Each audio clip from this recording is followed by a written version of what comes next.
can't say those words. He's a bad person. Okay. We'll say that I was surprised he wasn't giving out 12s as a score.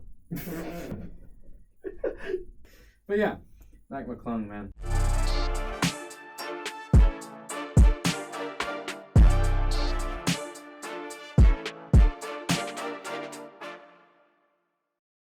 What is up, Sportscast? Welcome to the Sports and Stuff show, the Kings of Comedy. I'm Carter. And I'm Adam. And let's get right into it. Awesome. I almost said Kings of Sports. Dude, it's rough. But I still feel like comedy isn't the move. We're just kind of rocking with it. I think it should be entertainment. The Kings, but that doesn't sound as fun. Kings of entertainment. Like, it's the... That's hard. And the, Kings of comedy, Yeah, I guess so. But Kings of... obviously, because we do, both entertainment and, talking. Sports and Kings of talking. Entertainment. Yeah, but it's then we have to come up with something different. I don't know. The Titans of TikTok. No, then that makes us just a solely TikTok show, which at least we do at this point have a ton of our stuff on TikTok, but yeah. Yeah. I forgot to put an updates thing on the agenda. Yeah. But do we have any updates? I didn't work on the website as much. Yeah, and we did talk about this right before we started recording. We do want to have more guests on. We were talking about, we've had so many people ask us, they're like, oh, we want to be on the show, what's up? Yeah. And we don't have a list. Half the people are messing around now. That's the thing, is if someone's actually dead set on it, then they should kind of be more adamant. Well, I've had a couple of people be like, oh, let me come on. I'm like, okay, does Wednesday work? And they're like, oh, I don't. Yeah, they backtrack. We only record on Mondays and Wednesdays, so that's the rough part too. Which I guess we're not going to move that. Maybe the time later in the day, but yeah. Mondays, it's strict. It has to be on Monday. It's not an issue for me because I live right there, but you're all the way out in Oregon, basically. So. Well, it's also basically with the recording schedule, how it is on Mondays. If we don't record on Mondays, that would give us less than a day to get it out on Wednesday, and then the same thing with stuff. So that's kind of why. Mm-hmm. But it's also kind of with conflicting schedules. I know with Jonah, it was kind of rough to get him on because it was a different time. Yeah. And there's other things with that, but yeah, that's kind of the issue we've kind of been facing. I also want to learn how to do over virtual, so we're in person and they're virtual type of thing. Oh yeah, calling in type. That would be really interesting. That would be cool if we could figure that out. So we'll have to figure that out to get that all kind of settled in. But yeah, it's just easier to kind of do the sports, and it also kind of My biggest gripe with having an extra person is we have to bring the stupid couch. I hate the couch. This setup is lovely. I like it's this. Beautiful. Yeah, I love this setup now. The couch is. I hate the couch. Looking back at when we were looking back at our old episodes and some of the setups we had, the table across from each other, that was so bad. Yeah. Oh my. So bad. Dude, the table is so weird. So basically, if you're newer and you probably don't realize, when we first started recording, there's another room over in that way, and it's just audio only, and there's just 2 chairs right in front of a mic. And you can't even really, you could kind of be facing each other in there. No, but it's really. Straightforward. And it's kind of awkward. And then we wanted to move in here. And when we moved in here, we just had a table. It's literally it was this way. And we recorded this way. And we had to wear masks. And my God, yeah. And then we wanted to not wear masks. So what we had to do was we had to get the table, but sit on the opposite ends. So you know how it's it's vertical and it was. The mask era was rough. It's this, the long way and then the short end. So at first we sat on here, but then with the masks, since we didn't want to wear them, we had to sit here and here, and it was awkward. It was. Yeah, it was really rough, but at least it got us in our foot in the door. Yeah. Man. We're chilling now. I love this. Yeah, I like this way better. Fire. Curtains are fire. Except for it's still wrinkly. They that's a future issue. I don't care. They don't care. Yep. Let's see. Do we have other updates? I still need to do the website. On Yeah, I think that's it. My update is I've gone full draft nerd mode. Draft you know nerd what? mode. Friends, women, it's a draft season, okay? I've been diving into quarterbacks and receivers mostly. I'm going to put out some rankings soon, but I'm going to be higher on Anthony Richardson than probably anyone else in the world. We all know that. He's so good. He's going to be a superstar. He's going to be amazing. This dude was throwing to people built like me at Florida. That's not true. He was throwing to bad receivers behind a bad O-line. He's raw, but he's so good. His floor is current Justin Fields. He's that type of runner already. Yeah. I think he's going to be a better thrower. But they still couldn't beat Oregon State. Yeah, whatever. If AR-15 goes to the Giants, watch out. Just watch out. Why would they draft him? Why wouldn't? Because he has the potential to be. No, but they have Danny Dimes. Yeah, well, we'll talk about Danny Dimes a little later on here and why he might not be the best option. But anyway, yeah, I'm going to be putting out mock drafts and prospect rankings soon because I am obsessed with draft season. And I'm going to have some outlandish takes, and we're going to revisit them at draft and in a year. We only revisit the ones that we were right on. No, we'll revisit some of them. Actually, I think probably next week, we'll put something in here about revisiting what I put out last year for the draft. Yeah. Some of it was good. Some of it was terrible. But that's how the draft is. So, yeah. Let's pull a card and get on to Boise State. Baseball. You also got baseball. Oof. All right, start me off with one. Need to see one go in the hoop. Which team was added to the league along with the Colorado Rockies when the MLB expanded in 1993? The Arizona Diamondbacks, the Tampa Bay Devil Rays, the Florida Marlins, or the Washington Nationals? Rays. Nope. Who was it? The Florida Marlins. Oh, I knew it was a Florida team. Reading this is so weird because I'm just so used to them as Miami Marlins. That I was and then it's the Tampa Bay Rays. It's not even the Tampa Bay Devil Rays. Yeah. Yeah. So although those old Devil Rays uniforms with like the green letter, hard. All right, 1, 2, or 3. It's baseball. 2. Okay, you had this card last. This is the pitcher's mound card. Oh, really? Yeah. We'll still go baseball for 2. Okay. You had that one too. I feel like I always get baseball. Is that you get it a lot? Oh, jeez. That's just too hard. But that's too easy. Give me the 2 hard one. Oh. Which fictional prank pitcher was said to be part yogi, part recluse, and able to throw a 168-mile-an-hour fastball? Billy Chappell, Roy Hobbs, Sid Finch, or Dottie Hinson? Where is this from? What? I could not tell you. It just says iconic cartoon. Fictional prank pitcher. Prank pitcher? I don't know. Okay, can you read the names again? Billy Chappell, Roy Hobbs, Sid Finch, and Dottie Hinson. I'm going to go with Dottie Hinson. Sid Finch. Oh, that was the one I was going to...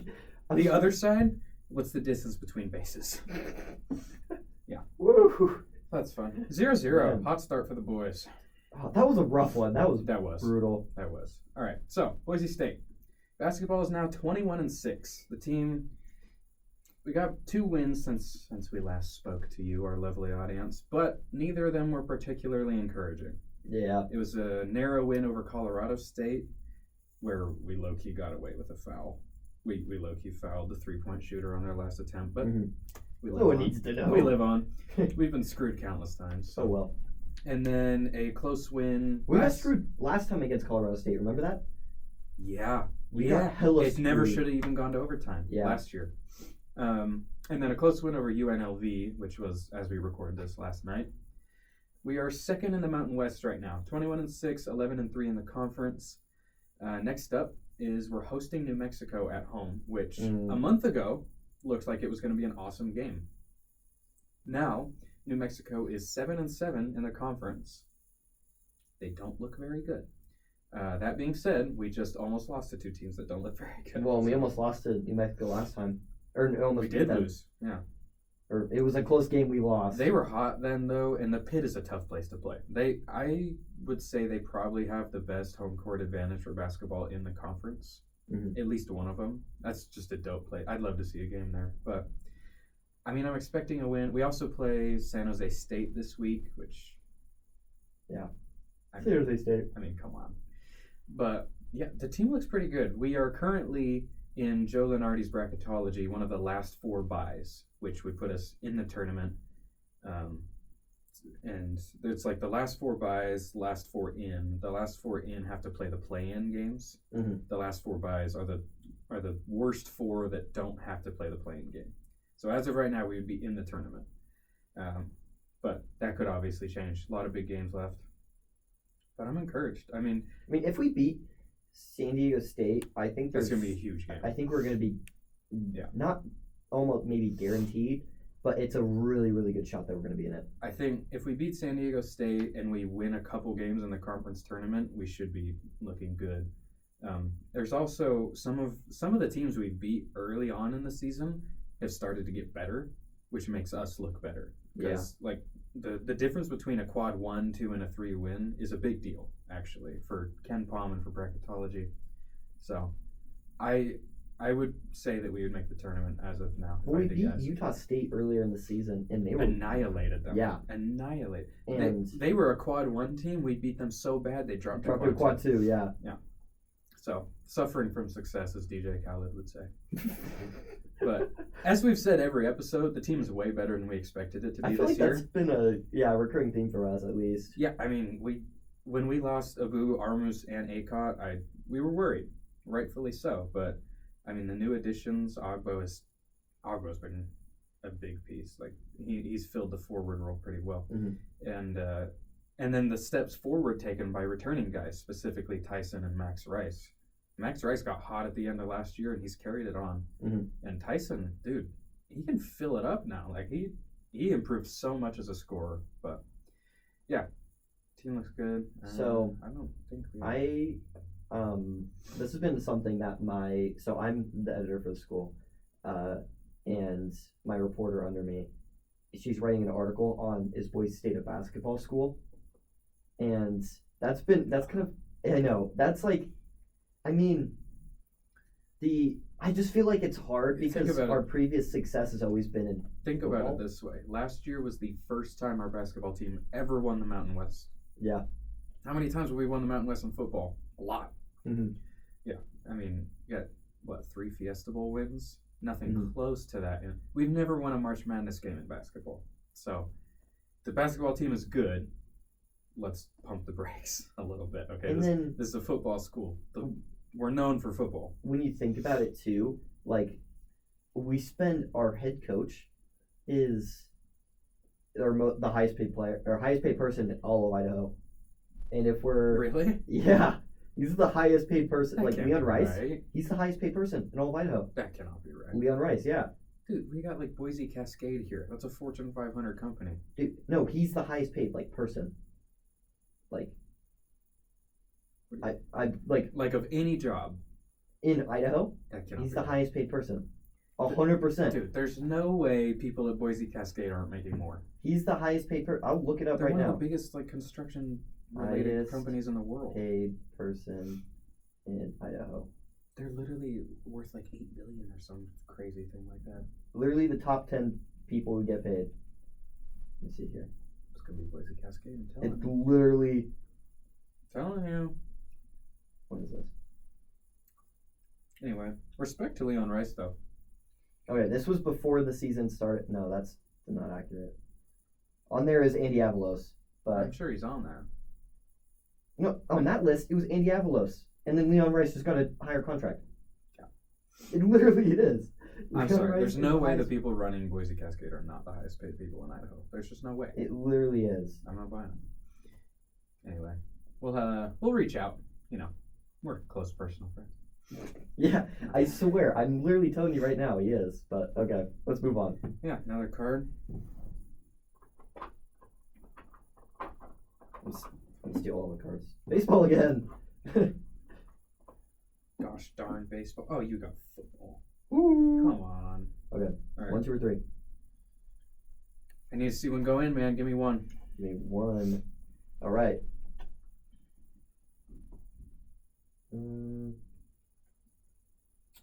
Okay. Which Yankee player was diagnosed with amyotrophic lateral sclerosis, ALS, a disease often named for him. Lou Gehrig. Yep. It was either that. I just got to give you the easy one. The other one was, would you know this? Okay. It was, which Oakland A's player combined with Mark McGwire to become the duo dubbed the Bash Brothers in 1989? Give me the options. Jason Giambi, Ricky Henderson, Jose Canseco, or Fred McGriff. Okay, I don't think it was Henderson, because I don't think he was hitting home runs like that. Giambi is a name I recognize from the A's. Thank you, Moneyball. Jose? Yeah, man. That's a tough one for one, I feel like. I'll take it. Okay, 1, 2, or 3 for football. Give me 2. These are 6 of the easiest questions I've ever seen in my life. Yes! Dude, okay. Who threw the mile-high miracle pass late in a 2013 playoff game to beat the Denver Broncos? Manning, Roethlisberger, Brady, or Flacco? Flacco. Whoa! All right, 2-1. Yeah. I'm down. It's awfully weird how current these cards are. I gave my friend one card the other day, just like as a joke, and it was asking about what team. Yeah, there's a 2018 question on it. Yeah, there was a. This one was. It was talking about what team played the Kansas City Chiefs in the highest scoring game of all time, or something like that. In the highest scoring game of all time? Yeah. Oh, the Rams one? Yeah, it was like the 51-54, which didn't seem that far long ago. What a game. That was the one where they were wearing like all yellow too, and it looked so ugly. Yeah, but such a good game. All right, on to some general college basketball. Probably won't spend a ton of time on this, but the biggest headline is more movement at the top spot, which this has been the most movement in the top 5 I've ever seen in a year. Houston has reclaimed the top spot. Bama, Kansas, UCLA, Purdue round out the top 5. Trying to look for anything else notable. Tennessee. Marquette is top 10, which Wow. is pretty cool. Northwestern up to 21, which is deserved but surprising. A&M 25. Wow. We beat A&M. Yeah. That's a big deal for us. We got 12 votes, so it looks like we're 32, 33-ish. Steadily climbing. No clue. Oh, I thought that said North Carolina. I was going to lose my mind. It's North Carolina State. North Carolina has not won a single Quad 1 game all year. That's pathetic for a North Carolina program. Especially because they went from championship. They were game, in the championship. Yeah. Some people felt like they got kind of cheated at the end because of the board, the floorboard thing. You remember that? Yeah, but they and basically going from that to like kind of second this year. They got cheated by their guards jacking contested threes second half. And then people were even arguing if they should have even been there because of the Duke charging foul. Or no, it was the shooting foul. There, though, but yeah. Well, yeah, it shouldn't have been, but people were arguing like with how the NBA and how they've kind of called it that they should have been, but oh well. Different leagues, baby. So some Alabama. What? Alabama lost to Tennessee. In basketball? Oh, yeah. I mean, those are 2 really good teams. But yeah, some big games are coming up. We got Kansas at TCU tonight, Monday. 4 games between 2 ranked teams on Tuesday, which is awesome. And then kind of slow until Saturday, but Baylor, Texas, and then Indiana, Purdue should both be really good games. Yeah, we're getting close to March Madness, man. I'm getting really, really excited. As of now, my title pick is Houston. Definitely not biased. Dude, they're so good. The thing is that I feel like always the number 1 or like 2 seed typically don't win it. They say that, but I mean Kansas did win last Kansas time. was a 1 seed. Baylor was the year before that, I think. They were a 1 seed. I think the year or 2 before that was Virginia who was a 1 seed. It's usually not the overall 1 seed. Yeah. But 1 seeds I would say are a good bet. But yeah, I think that's all we got. I mean, there's like too much pressure on them. Like I guess, yeah. I mean, like Arizona. I think Arizona was the one. No, it was Gonzaga, and Arizona was the second 1 seed. And you know who beat them? Houston. Yeah, that's true. Destroyed them. But yeah, I guess another card. That was quick. Man. I got a lot of chances to make up this deficit. I picked 2. Basketball. Fitting. Give me 2. Give me 2. All right. How many players may be dressed and on the bench for each team in an NBA or NCAA basketball game? 10 players, 13, 12, or 15? Oh. 13? Yep. Okay. Man. 3-2. You got hockey. No! 1. I don't even know this. Dude! What plastic animal did Florida Panthers fans throw onto the ice during the 1996 season and playoffs? A beaver, a rat, a gopher, or a squirrel? Can you read the question again?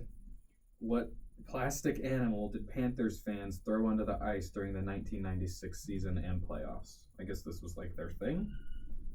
Beaver, rat, squirrel, gopher. Beaver. It was a rat. Obviously. I was thinking that, but then I'm like, that seems a little too obvious. I think it would be like something more like squirrel or like gopher. All right, 3-2. Beaver. We've taken the lead.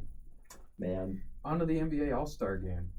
So they did it kind of interesting this year. They did the draft right before the game, which I didn't know was happening until yesterday. Giannis and LeBron were the captains, of course. Just run through the teams, I guess. Yeah. Giannis took himself, Donovan Mitchell, Lauri Markkanen, Ja Morant, and Jason Tatum as his starting 5. And then his top picks off the bench were Dame and SGA and Bam. LeBron, his starters were himself, Luka, Embiid, Irving, and Jokic. And then off the bench, Jaylen Brown, De'Aaron Fox, and then I guess Steph and KD and Zion were there. They didn't play. So looking at it, LeBron's team should have won by a lot. But Team Giannis won, 184 to 175. Dame Lillard hit the game-winning 3, which is the second time he's hit a game winner in an All-Star game. You know, he's him. Jason Tatum had 55 points. Donovan Mitchell had 40. Jaylen Brown had 35 off the bench. Kyrie and Embiid both put in 32. How do you feel about the All-Star? I know you're not a big basketball guy, but it's been a real big debate the last 2 days on social media and everything, how we feel about the All-Star game. I personally, I love it. I don't want to see players get injured in a meaningless game, and you get to see some of the best in the world just mess around and play pickup and have fun. You got people launching from behind half court, doing crazy dunks. I like it. I think it's probably the best All-Star game of, like, in general, if I'm going to be honest. I think it also just leading up to it is really great. Like, the dunk contest, the three contest kind of sucked, in my opinion. I liked the end. Or Jason Tatum, like, did a pump fake, and then he missed it still. Yeah, and Kevin Huerter tied Michael Jordan for the worst three-point contest performance of all time with 5. So. Man, it's even more pressure when you have to do like quick fire, but it's like, oh. I've done a lot of 3-point contests in my day, and they are very fun. I'm doing one on Wednesday. Oh yeah, because they're doing one for Boise State. Mm-hmm. Man, gotta represent.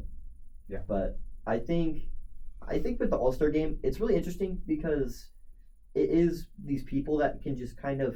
And we've talked about this before, where basketball is more like pickup, so you can play like 50% and do like crazy shots. It's way easier to. I can't say that. It's way easier to go 50% in basketball than like football. Yeah, for sure. And I mean, sure, baseball is way more competitive because it's the best pitchers against the best hitters. Yeah, it's just not as fun. It's it's cooler to see like the matchups, but for this, it's really just kind of cool because then you get to see like. Crazy dunks. You get to see Dame pull up from half court, even though he does that during games. Beyond half court, it was ridiculous. He does that during games anyway. He didn't get phased in the slightest when that went in. He knew that was in. Yeah, it's a good shot for him. But yeah, I think I like it. I think the dunk contest was kind of crazy. I think the dunk contest is probably the best thing of all time. We should just tie these together. Honestly, these topics. But yeah, speaking of the dunk contest, Mac McClung is the first G League player to ever compete in the dunk contest, and he won. He was almost perfect. He deserved a perfect score, but one of his excellent dunks, the judges were hating, okay? Lisa Leslie dunked one time in a WNBA game like 40 years ago, and now she's hating on dudes doing 360 reverses, all right? Chill out. But Mac McClung, almost perfect. I do have one question about the dunk contest. Why is the NBA still celebrating Karl Malone? Because he was a judge. They announced him, and he got an ovation. I know it was in Utah. I get it. He's also... can't say those words. He's a bad person, okay? We'll say that I was surprised he wasn't giving out 12s as a score. So, yeah. That's great. Fun fact, Karl Malone only missed 12 games in his career. Don't believe me? Google Karl Malone 12 and see what pops up. Oh, God. But yeah, Mac McClung, man. He was awesome. He's a guy I watched in high school, and I watched him at Georgetown, and I think he has potential to be an actual NBA player as well. He played okay for the Lakers in like one game when they let him play. But that was fun. That was fun to watch for sure. I think he kind of revitalized it a little bit. It was supposed to be a trash dunk contest. And he made it good. Going back to the Karl Malone thing, I feel like you're gonna get me in trouble. I'm gonna say something. That was a slick line that you said there but I think it's kind of interesting though that like, I mean, there's some athletes, like obviously like Reggie Bush, he got paid to, go to USC, but just like a lot of other people were, by the way. And he gets like punished for it, where he gets his Heisman taken away. That man is Heisman back. And then you get like some people where they do horrible things, yet they like are perfectly fine. We don't even need to compare sports or even days here, because literally the same day that Karl Malone got an ovation and got recognized by the NBA and the fans booed Kyrie. That's stupid. Dude, Kyrie's a weird dude, all right? I get it. I get why some people might not like him. He also didn't do things to a 12-year-old, okay? Like, it's ridiculous. It's serious. It's Utah, to be fair. I don't know why they held it in Utah. Shaq and Charles Barkley were like roasting Utah before the All-Star game started. They were like, I've never eaten so much room service in my life. There's nothing to do here. I love it. But, I mean, we can't really talk because, I mean, we're in Idaho, which is like... They're not putting an All-Star game here. Yeah, that's true. As they shouldn't. Put it in LA, man. I don't know. But yeah, dunk contest, Mac McClung. Damian Lillard brought out the Weber State jersey, because Weber State's in Utah, and won the three-point contest by 1 point over Buddy Hield, because he's clutch and he's like that. I love Dame. There's not really much else to say. The three-point contest I enjoy it, but it's the low light of the big events, for sure. A little non-all-star NBA news. Russell Westbrook is a Clipper now. Which I mean, we kind of expected that. Going to be interesting. Apparently, I'm not 100% sure this is true, but I saw something that said he bought a house like one street away from LeBron's. Really? So they can still be neighbors and friends. What? Yeah, that bridge definitely isn't burned. And then one last thing before the MVP race I wanted to highlight. We got to see Luka and Kyrie in action before the All-Star break, and they lost their last game they played together. But Kyrie put in 26 in the fourth quarter, and Luka hit some big shots. They came back from down over 20 in the fourth, and then they couldn't get a shot off in the last possession. But they looked good until then. Kyrie's playing as good as he ever has, and I'm really excited to see where they go. Yeah. But it's just a real quick run through. This is generally accepted to be the top 5 in the MVP race right now, so we'll run through them a little bit. There are some other names that are kind of in it, but not really. So Jokic, he's fresh off back-to-back. It'd be crazy to see him go back-to-back-to-back after all the great players who haven't. He's averaging about 25. Has anyone? I don't think anyone's won 3. I could be wrong. There might be someone. I wouldn't be surprised if like Kareem did it, but Jokic is averaging about 25, 12, 10, 1 and 1 on 63% from the field. 63. Ridiculous. He's also first in the Western Conference, which helps a lot. I don't know if it should, but it does. Giannis is averaging 32, 12, 5 on 54% shooting, but he's also shooting 27% from 3 and like 65% from the line. Yeah. They're second in the East, though, and he's balling. So, Embiid, 33 points, 10 rebounds, 4 assists, about a block and a half, and over a steal on like 50, 35, and 86 splits, which is ridiculously good for a center. They're third in the East, and I feel like it's usually top 3 that win MVP, so he's well in it.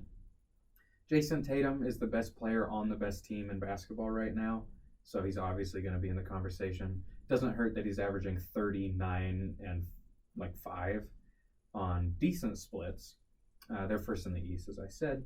And then Luka. Luka is more of an outside shot because they are 6th in the West, but he's averaging over 33 points a game, over 8 rebounds, and over 8 assists on 50% shooting.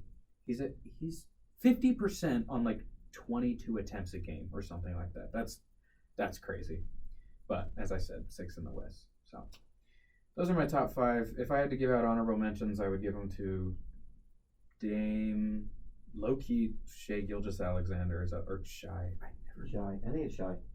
Gilgeous-Alexander is up there right now. That's all I can think of off the top of my head. But yeah, we'll keep an eye on that as the season winds down.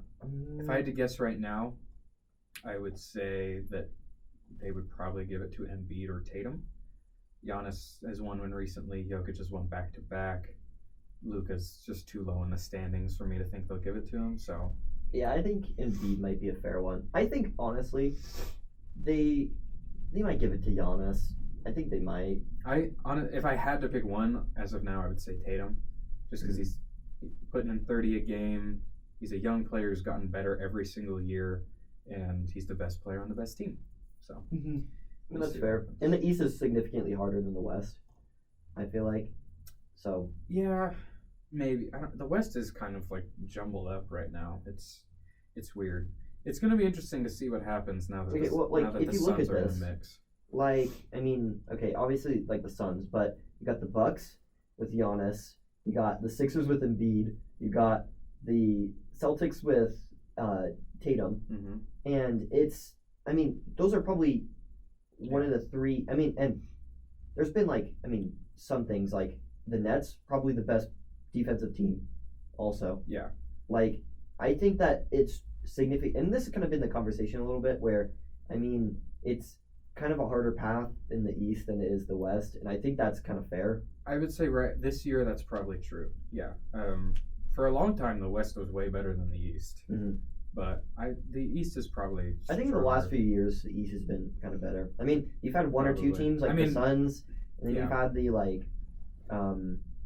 Warriors. Yeah, the Warriors. I mean, there's only been a couple teams Yeah, I'm trying to.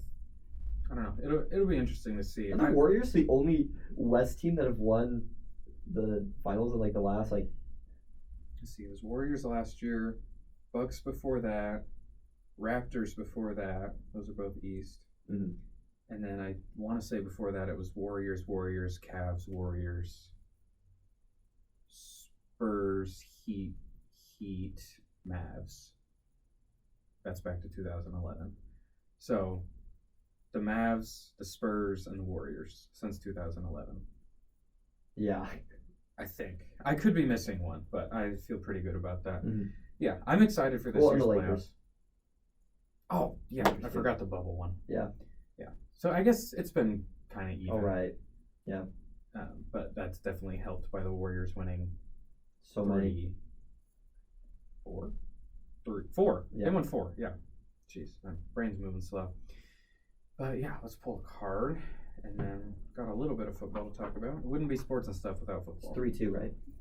Yeah. Oh. Hockey! Are you kidding me? Hockey! Okay, do you want me to ask mine first? Because you got baseball. Okay, so 3-2. I can end the game here if I give it 3. Yeah. Give me 3. Okay. That was a bad idea. Okay. I don't really know baseball like that either. Which player's walk-off home run in Game 6 of the 1993 World Series gave Toronto its second straight title? You know it? I'm 90% sure, but I'm going to hear the options. Roberto Alomar, John Ullrud, Joe Carter, or Devin White? Joe Carter. Damn it. That was a 3? Yeah. That's like one of the most iconic moments in baseball history. All right. I will say this. I'll give you 4 points in the tie if you hit this. Okay. Which player won the 2020 NHL Fastest Skater competition? You tell me if you recognize any one of these names. Chris Kreider, Jack Eichel, Connor McDavid, or Matthew Barzal? Do you know any of those names? Connor McDavid is the best player in the world, and it's not particularly close. Okay, can you read the options again? Yeah. Chris Kreider, Connor McDavid, Jack Eichel, and Matthew Barzal.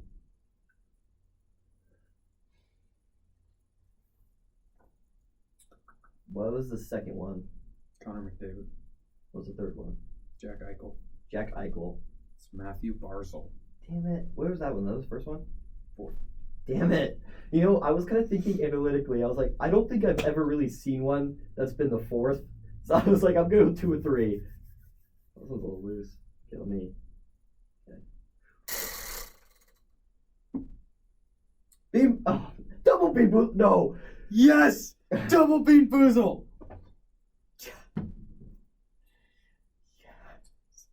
Should I do it at the end of this? Should I do it now? Yep. Or should I do it? Yep. What are we rooting for here? I'm rooting for dish soap. No! Dish soap. Dish soap. All right. I will blindly pick 2. That's how we're doing this. No cheating. I'm so excited. This is probably the worst one. It's gone bad. I'm so glad I put this on the wheel. I really am. I'm tired of the stupid shock Tato and the stupid opposing. I was hoping it was on the border. It was like shock Tato was on the border. I was really hoping for shock Tato rather than this. Boozle. I mean, I hate shock Tato. I think we're kind of aware of that. If you guys have suggestions, please drop them in the comments. Yep. Because some of these are kind of boring. Oh, I forgot I put salt handful on here. Salt handful? Oh, that'd be brutal. I don't know. Bean Boozle. Depending on which ones you get. This one's like the riskiest one. Dude, I forgot. Winner sends text from loser. Oh, yeah. I forgot about that. Oh, that one. That's the worst one. No, that's not. I think it is. What's worse?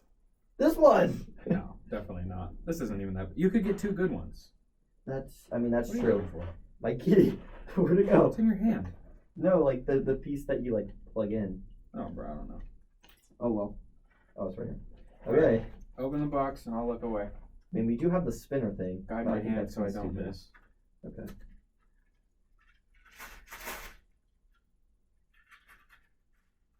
Damn it. Okay, what are those 2? Don't know. Okay. They're not dish soap.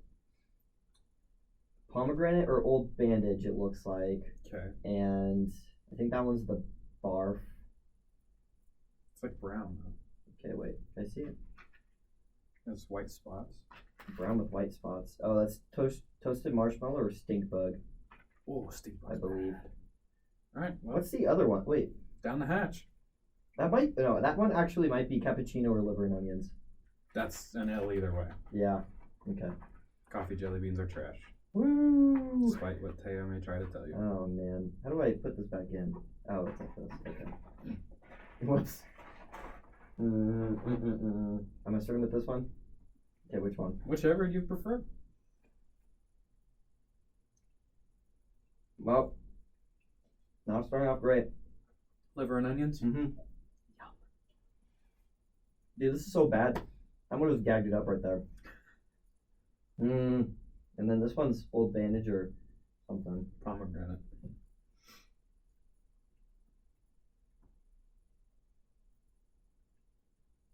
Can you not even tell? Dude, I can't even tell. I mean, it probably is Bandage, but the last one was just that bad to where it just didn't even, you can't even taste it.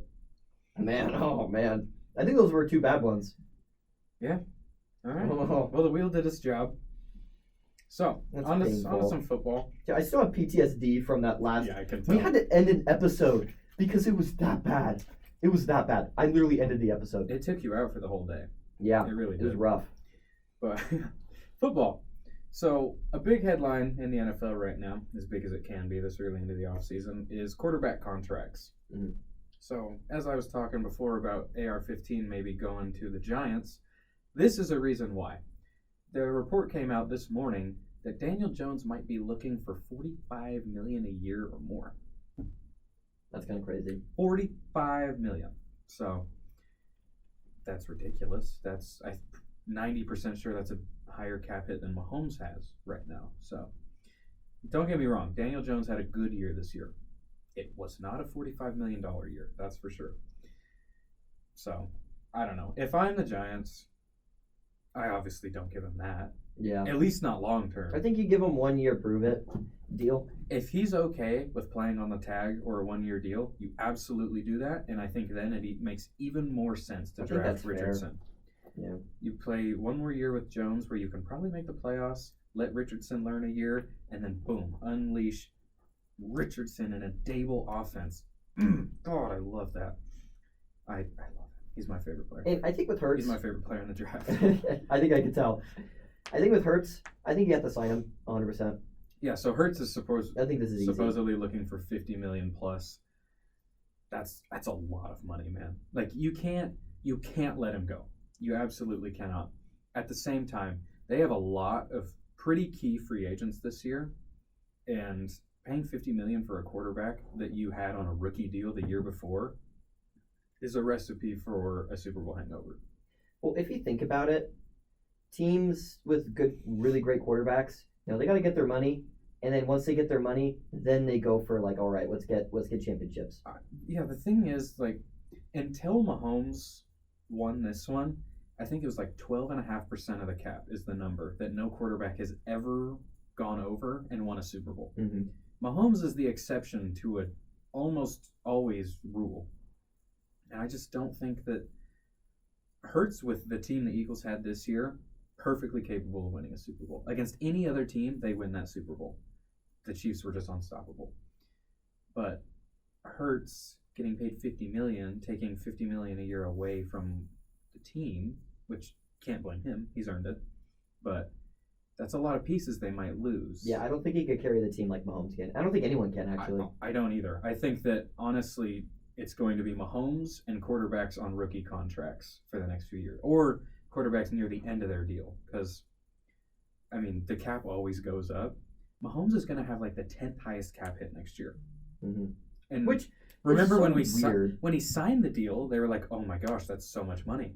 Yeah. 3 years later, it looks like a bargain, and they still have him for what, like 7 more years? So signing quarterbacks long term is definitely smart, which is why $50 million for Hurts. Say you give him 5 for $250, right? $150 guaranteed. In 5 years, that's not going to be a top quarterback contract. Which I don't get because, I mean, if you think about it, Patrick Mahomes is the best quarterback. Ever. Like, that's just how it is. Ever. And if he isn't the highest paid quarterback, then what are you doing? Right. Like, well, I mean, how are you going to pay, like, okay, I think that's Lamar Jackson? That's a win for both sides, though. Patrick Mahomes he got 10 years of job security, $500 million. The Chiefs get the most talented quarterback ever on a deal that has become team-friendly already, 3 years into the deal.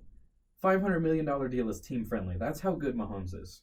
But, yeah, these quarterbacks, I don't know. I'm interested to see what type of contract Derek Carr gets now that he's a free agent.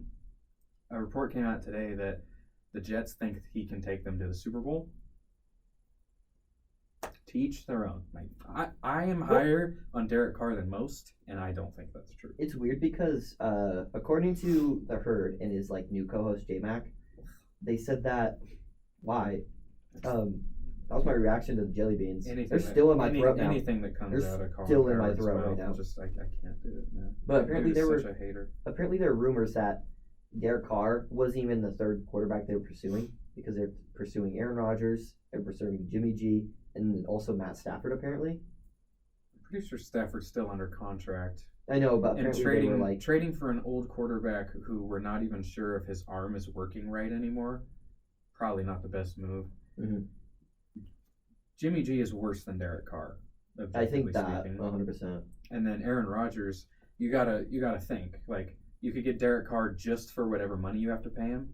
You get Aaron Rodgers, you have to pay him. Derek Carr's way more long-term, too. You got to pay Rodgers a lot of money, and you got to give up a lot. Mm-hmm. I have no idea what the trade market is for Rodgers right now. I would assume it's a first and more. I doubt it's 2 firsts at this point in his career. If you think about it, though, you're Robert Saleh, this is kind of a make it or break it deal for you, or make it break it year for you? I wouldn't say that necessarily, because they got better. As long as I don't think so yet. I think he's got a couple more years of leeway. If they suck this year, you're saying he doesn't get fired? I don't think so. I think he does. Well, and what do you mean by suck? If they go like 2-15, yeah. If they go like, if they win 6-7 games, if they go 6-11, I think he still has a job. If they go 6-11 with Derek Carr or with Aaron Rodgers, they won't. Yeah, that's true. But I don't think he'd be fired. I think you kind of have to go big. I think Robert Saleh's kind of in that hot seat though. Still, regardless if he'll get fired at the end of the season or not, I think he's in a hot seat. And if you're in a hot seat, you go for Aaron Rodgers because that's He took over a pretty trash team, and they were in the playoff race till January this year. So I think he's got. I think he's earned. Yeah, that's way better than Adam Gase. Adam Gase is bad. Yeah. Speaking of bad head coaches, what a perfect leeway. The Cardinals hired the old Philly defensive coordinator, Jonathan Gannon. His name's Jonathan, right? Yeah. Jonathan Gannon. And they said they hired Michael Scott. The only note I put under this is he's a weirdo. Yeah. Dude's weird, man. Did you see the video of him talking to like Rondale Moore? Yep. He's like, pew, pew, pew, pew. What are you doing? Stop. He's weird. He talks and moves like a robot. His team got absolutely dissected by the same play 2 times on the biggest stage of his career. As a Niners fan, I'm happy to see this. I really am, because I think he's going to tank their franchise or continue the free fall of their terrible franchise. As a football fan, and as someone who would like to see Kyler Murray have a chance, this sucks. They bring in a defensive head coach who doesn't seem like he's going to be good. Well, it's also like a team buy-in. Like, you're going to have a team to buy into a really weird dude. Like, I mean, people are kind of questioning. They might trade Hopkins. Yeah. They might trade they 100% are. I think that's not a question of if, it's a question of when and who. Too. I would not be shocked. Honestly, I'd be more surprised to see Kyler in a Cardinals uniform next year than somewhere else. I think he's going to be moved. New head coach, new GM. Whenever new people in power take over, they like to have their own. I think he would really shake up the whole quarterback market. Oh, because he's a good player. Okay, I've always thought that he was a little overrated, but he's super mobile. He's super talented. If he can stay on the field with pieces around him, he could be a Super Bowl winning quarterback. I think. I don't know Super Bowl winning, but like maybe playoff. Like I think he can be. Push, maybe. I think he definitely can. Think of how close like Jimmy G came, right? No, that's true. Or people like that. He's definitely an upgrade over some of those guys that have gotten close. So I think he can be. It all depends where he lands, and I don't think it's going to work out with him in the Cardinals long term. I really don't. Mm-hmm. So there's that. And then I said football instead of NFL because the XFL kicked off last weekend. Yep. Which it was actually kind of entertaining. Yeah, it was the Vipers and the Arlington Renegades, I think, right? I mean, three of the games had double-digit comeback wins, which was cool. Josh Gordon caught a touchdown, which was sick to see. I think it was Paxton Lynch that got benched in like the first half. That's bad.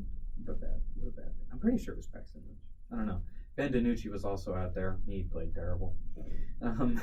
Man, I like this. I think that the end goal should be to be like a feeder system for the NFL, but it's fun to have spring football, and the hits are hard. I don't know if they embrace the gambling side of sports, which I think is cool because I mean the NFL has all this money in gambling and all these partnerships, but then they're like, oh no, we're too good for that. Like gambling's not okay. Like XFL just embraces it. Mm-hmm.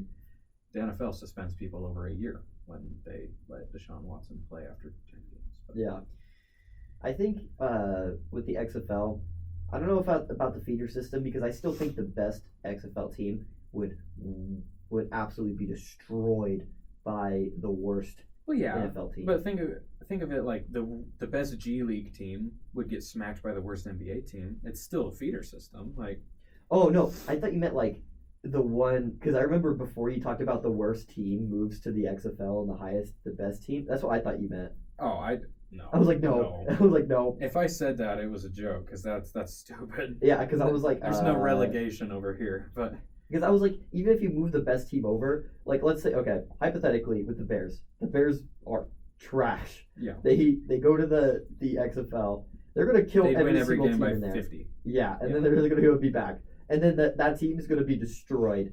Like it's, I mean, yeah. No, so I think it could be like the G League of the NFL, where you can call guys up sometimes, or it can. I think it'd be cool to see. It'd be cool to have affiliate teams like that. Yeah, and I think especially it'd be cool to see it become like the G League in the way that it's an alternative to college. So, the guy who's going to be the second overall pick in the NBA draft next year, it has to be, is in the G League right now. He's not going to college, and he's going to be a top 2 pick. He's getting professional experience. He gets a salary too, and he'll be drafted soon, which is cool. I could see a universe where the XFL becomes that, where people who don't like the NCAA and its restrictions can play in the feeder league, right, until they're eligible. But that's a long way off. The one XFL rule I did want to talk about is their onside kick. Did you see that? Isn't it the 4th and 15? You get a 4th and 15 from your opponent's 25, and if you pick it up, then you get the ball back. Yeah, I think that's fair. It's kind of cool. Yeah, I like it. It's kind of cool. I don't know if it would ever work in the NFL. For that to work, they'd have to accept that onside kicks will be more common, because it's easier to pick up a 4th and 15 than it is to get an onside kick with the new rules, for sure. And just imagine you're playing a team like the Chiefs, bro. Yeah, you might never see the field. Yeah. So I don't know if it'll be incorporated, but it's fun to see a league try out different things. It'd be funny just having literally 0 time. You get the ball. Oh yeah. Oh no, because then you at least have it for a little bit because you have to kick it off. Yeah. Or no, because you would have to kick it off at halftime, so you'd have to give them the ball. You could onside it at halftime. But like if they're kicking the ball off, like if the Chiefs, let's say like Chiefs and Eagles, because that's easy. So like the Chiefs, they get the ball in the first half, they get it kicked to them, they score, go onside. Oh no, yeah, they could go onside every time. That's true. Yeah, man. So I don't ever see it working out. But like I said, it's fun to see a league try things, and they have to do things different than the NFL in order to succeed, in my opinion. So I think this is smart of them. Like if they just did NFL rules, then it would just be the same thing with much worse players and no one would want to watch. But yeah, I'm a little excited for that. But I don't really have anything else to talk about. I could fantasize over Anthony Richardson for a couple of minutes. I think the XFL is kind of going to be here to stay. And we talked about it before. I hope so. Because they're endorsed by the NFL. So they are helped off. Like that's the USFL, they're done. There's a big name running them too. The fact that The Rock is behind them, I think matters. Yeah. The USFL has Fox. Fox is backing, which is a big company backing it. There's no universe where both of them survive. Yeah. There's going to be one. The USFL doesn't, and I've talked about this before, and I've been right about it up to this point. The USFL, they don't have anything that's different, like uniqueness. Not that I know of, yeah. The XFL is so unique, and that's what made it popular in the first place. Because they would be drinking after a touchdown. Yeah. There's a guy that was holding the ball. He refused to give up the ball. In interviews. Yeah. The announcers talking about betting lines, and it's just different, and it's cool. What if we became XFL announcers? That'd be so fun. That would be amazing. That'd be so fun. Dwayne. Hit us up. We got it. Yeah. We got it. I feel like we'd low-key be a really good announcer. I feel like that'd be so fun doing XFL. Because then you have just no filter whatsoever. You really don't need to, yeah. Even with this, we still kind of have some filter, but it's there's none. I'm definitely a little filtered. Yeah, there's no filter whatsoever on the XFL. Yeah. I think there's still some, but it's less than this. And what we should do is our own broadcast of games. That's what we need to do. And just say whatever we want. 100%. That would be so. Well, we were talking about that where we do where we just, because we technically can't show the game, so they can at least watch us react to it. A lot of people on YouTube do that. Yeah. You know Tom Grossi? Yeah. Yeah, he does that. He does he has a scoreboard up there, and he just does his live reaction, and he's awesome. I watch almost all his videos. I'm not even a Packers fan, so yeah, he's great. But I think that'd be cool. Shout out to Tom Grassi, bro. We have some good ideas for sports and stuff. We just need to keep on growing. So if you want to see us do broadcasting, continue to watch our stuff so we can continue to grow and be able to get to that point. So that'd be sick, man. Like we always say, the goal is the McAfee deal, right? Yeah, McAfee. The goal is the McAfee deal. The goal is also to be on the McAfee show. What? I would SportsNStuff X McAfee. I would give anything to be on the Pat McAfee show for 5 minutes. I don't care. Yeah. Like that. They do it exactly how I want to do it over there. Mm-hmm. They record their show in a big warehouse with a basketball court. That's so cool. It's awesome. They do. Yeah. That's when we get to that level, it's gonna be so fun. Yeah. When. Yep. But yeah. Anyway, I think that's all the time we have. As I said, I'm going to start pumping out rankings and mock drafts, and we'll go over some of my interesting takes from last year on the next episode. But on behalf of Adam and I, we want to thank you for listening to today's episode. Make sure to follow our socials at SportsNStuff Show, except for Twitter at SNS_show. Make sure to check out our website. Make sure to check out our episodes Wednesdays and Fridays. Also, one thing that you kept on saying that was weird last episode. I don't know. I'd be fumbling over my word. I talk a lot. Anyway, 3 to 4 p.m. And then carousel. Oh yeah, carousel. And then the show's on podcasting platforms after that. Check out our clips on YouTube Shorts and TikTok, all that good stuff. So thank you again, and we will see you in the next one. Peace.